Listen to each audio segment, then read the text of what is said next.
ہماری غلط فہمیاں ہیں، کوئی تو ہو جو ہماری غلط فہمیاں دور کرے۔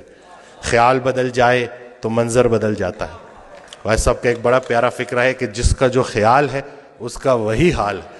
خیال اچھا ہے تو حال بھی اچھا ہے، اور اللہ کی نعمتوں میں سب سے بڑی نعمت حسن خیال ہے۔ یہ اس دن بھی میں ڈیٹیل میں نہیں جاؤں گا، پیشنٹس ہوتے ہیں، لیکن میں ان سے اجازت لیتا ہوں کہ ان کا یہ جو آپ بیتی ہے وہ میں لوگوں سے شیئر کروں تاکہ لوگوں میں امید بڑھے۔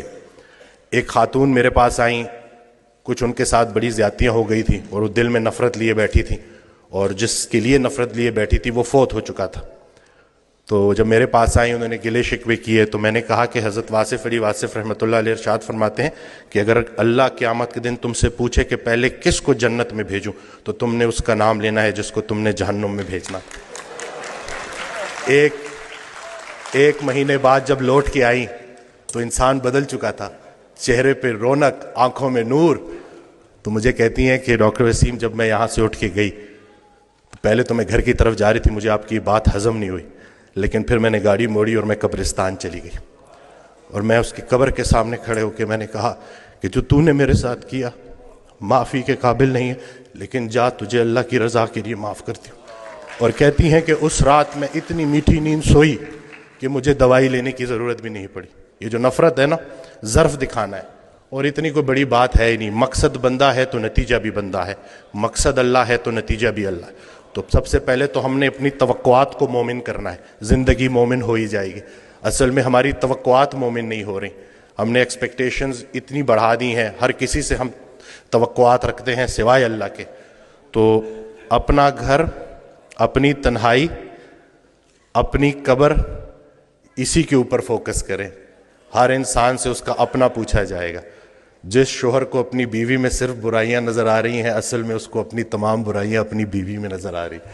اچھے شوہر کو اپنی بیوی اچھی لگے گی، برے شوہر کو اپنی بیوی برے لگے گی۔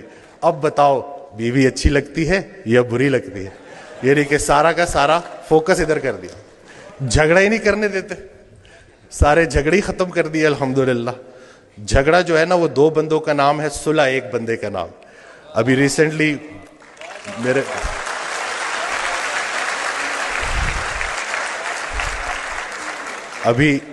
میرے ساتھ ایک واقعہ ہوا، میں گاڑی ریورس کرا تو وہ برانڈ نیو گاڑی تھی، وہ لگ گئی، وہ پیچھے سا غلطی میری تھی، تو میں اترا تو وہ بڑے غصے میں میری طرف آئے، تو میں نے فوراً معافی مانگ لی نا کہ مجھے نظر نہیں آیا، میں بہت معذرت کرتا ہوں، اور بہت زیادہ میں نے ان سے معافی نا۔ تو ابھی وہ غصہ ان کا ایک دم سے اتر گیا، کہتے ہیں آج کل معافی کون مانگتا ہے؟ تو میں نے کہا جی وہ نقصان چھوڑے، نقصان کو اپنا نمبر دے اور رابطے میں رہیں گے۔ تو میرا بڑا دل تھا میں ان کو بولوں کہ اگر کوئی معافی منگوانے والا پیچھے کھڑا ہو تو بندہ ضرور معافی مانگتا ہے۔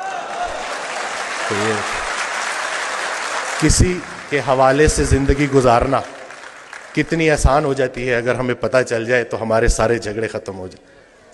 میں تو جو میں نے آڈیوز میں جو سنا ہے نا کہ جنہیں ہم رخصت کرتے ہیں وہی ہمارا استقبال کریں گے، تو حضرت واصف علی واصف رحمۃ اللہ علیہ کی میں آڈیوز سنتا ہوں تو اس میں انہوں نے جو ہمارا فوکس ہی چینج کر دیا ہے کہ جب ہم وہاں پہ جائیں گے تو جن کو ہم پیچھے چھوڑ کے آئے تھے وہ ہمیں آگے ملیں گے، تو اب ان کے لیے کیا لے کے جا رہے ہو؟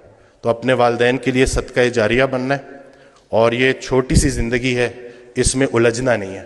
آسانیاں دو، آسانیاں ملیں گی۔ ہر وہ نیکی جو تم دوسرے کے ساتھ کرتے ہو اصل میں اپنے ساتھ کرتے ہو، ہر وہ بدی جو تم دوسرے کے ساتھ کرتے ہو اصل میں اپنے ساتھ کرتے ہو۔ اسلام کوئی بات نہیں ہے جو پڑھ کے سنانی ہے، اسلام ایک کام ہے جو کر کے دکھانا ہے۔ تو اللہ پاک ہمیں استقامت دے کہ یہ